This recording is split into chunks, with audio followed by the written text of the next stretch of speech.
What's up, Hawks? Welcome to our third quarantine show. I am Aubrey Swindle. And I'm Grayson Castillo. Let's get started.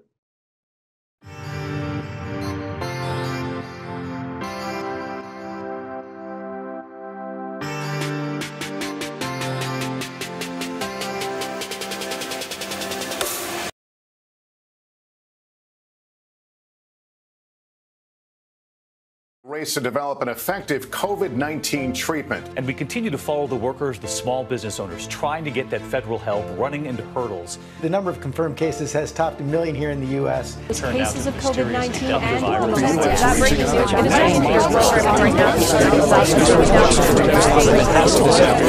news. New Mexico schools will now be shut down for the rest of the school year.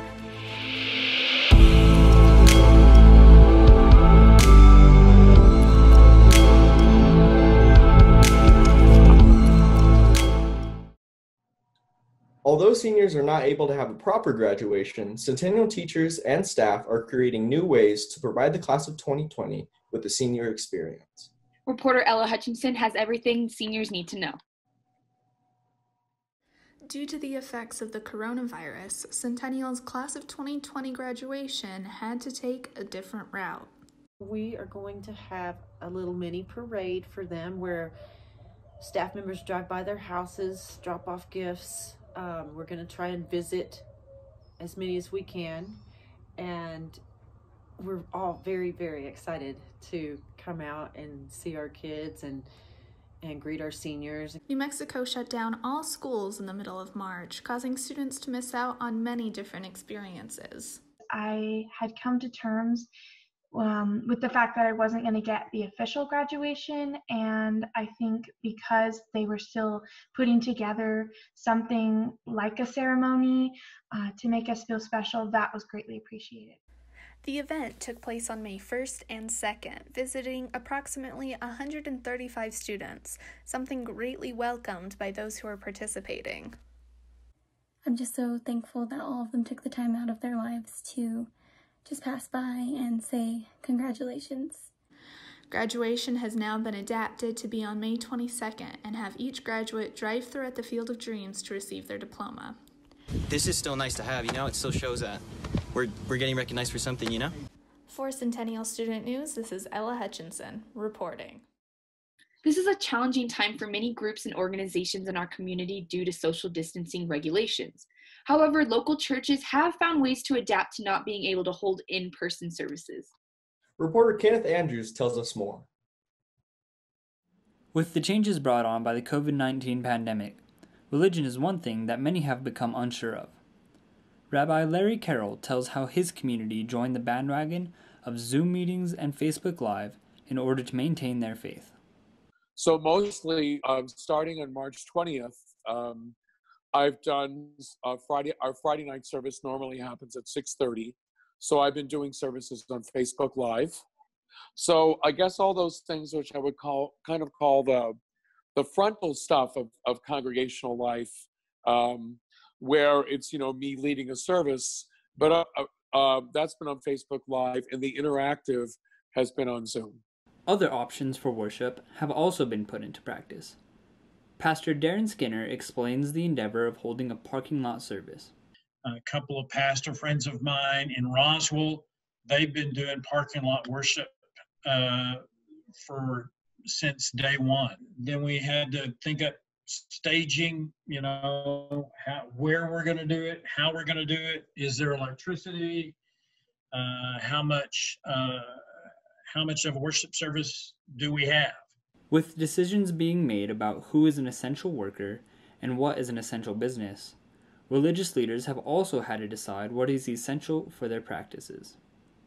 A couple of songs, scripture reading, sermon, a song, maybe some announcements, that's it. Though it has been challenging to adapt, Rabbi Carroll believes that safety is more important than the ease of our traditional ways. There's one saying that says, if you destroy a life, it's as if you destroyed a world. If you save a life, it's as if you saved a whole world. So, I'm looking at these numbers of deaths, and I'm thinking every one of these deaths is like a whole world. That somebody's world has been extinguished, and the families are grieving. For Centennial Student News, this is Kenneth Andrews reporting. We'll catch you right back here right after this quick commercial break. Since the COVID-19 pandemic has taken over our lives, the way we grocery shop has changed immensely. For most people, walking to the grocery store is like being in a hazard zone with everyone wearing gloves and masks. If you are more vulnerable than others, or if you are anxious and would rather not step into a grocery store, there are other options. A popular one being drive-up options, which are available at stores like Target and Walmart at the simple press of a button on their apps or online. There's also grocery delivery sites like Instacart, which are also pretty simple to use and will deliver your groceries straight to your door. Another option for vulnerable people would be to contact your local grocery store and ask if they have special hours reserved. Most stores will set aside a couple of days in the week where people who are at risk may come in earlier than others. Staying healthy at a time like this is extremely crucial. If you feel sick, try some of these options instead of your regular grocery run to prevent from getting yourself and others. Are you sick of dragging around the house all day, bored with nothing to do? Well, don't worry. Reporter Angelina Rondazzo has you covered with these cool activities. It's no secret that nowadays, students have plenty of free time on their hands. But how we spend this time is what matters. People all over the world are taking up a new hobby. Whether it's sewing, learning a new language, or even just reading a book. Keeping your mind and body active is important.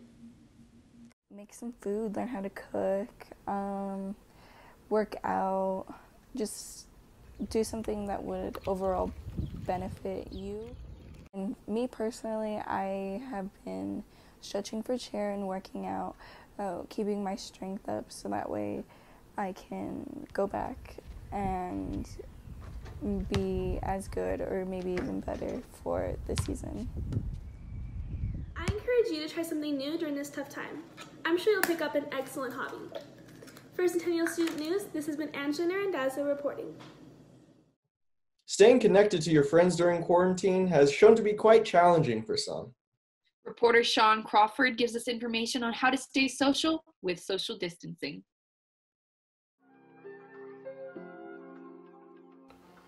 During this quarantine, it has become harder to keep in touch with friends more than ever.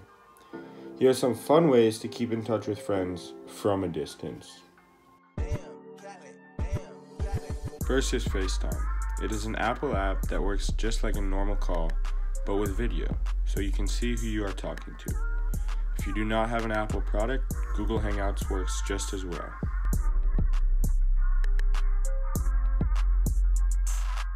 Second is Zoom. Zoom is not just for school, it can be used for socializing as well. Zoom is very similar to FaceTime and Hangouts, but can hold more people. You can also play online board games while on Zoom. My favorite is Codenames. Lastly, and I believe to be the best, Netflix Party is an app that you download to your computer and watch Netflix, but not alone. Netflix Party allows you to watch Netflix with your friends, making Netflix not so lonely anymore. And if you don't want to download anything to your computer, Rave works just as well on the phone. So maybe you will try one of these out and keep those bonds with those friends from home. For Centennial Student News, this has been Sean Crawford reporting. Well, everyone, that's all we have for you this week. But before we go, it's going to get a little personal here. This is Aubrey's last regular show because next week's show is going to be the senior show. I'm sad. How are you feeling, Aubrey? I'm pretty sad, but you know what? It's been a really great experience. I've had so much fun being able to go to STN and just be around everyone. It's just been awesome, and I'm really sad this is my last show, but I know the next anchor will fulfill this position with you. Yeah, it's going to be a lot of shoes to fill, but I can't wait. So everyone, thanks for watching, and we'll see you next week. Have a good one.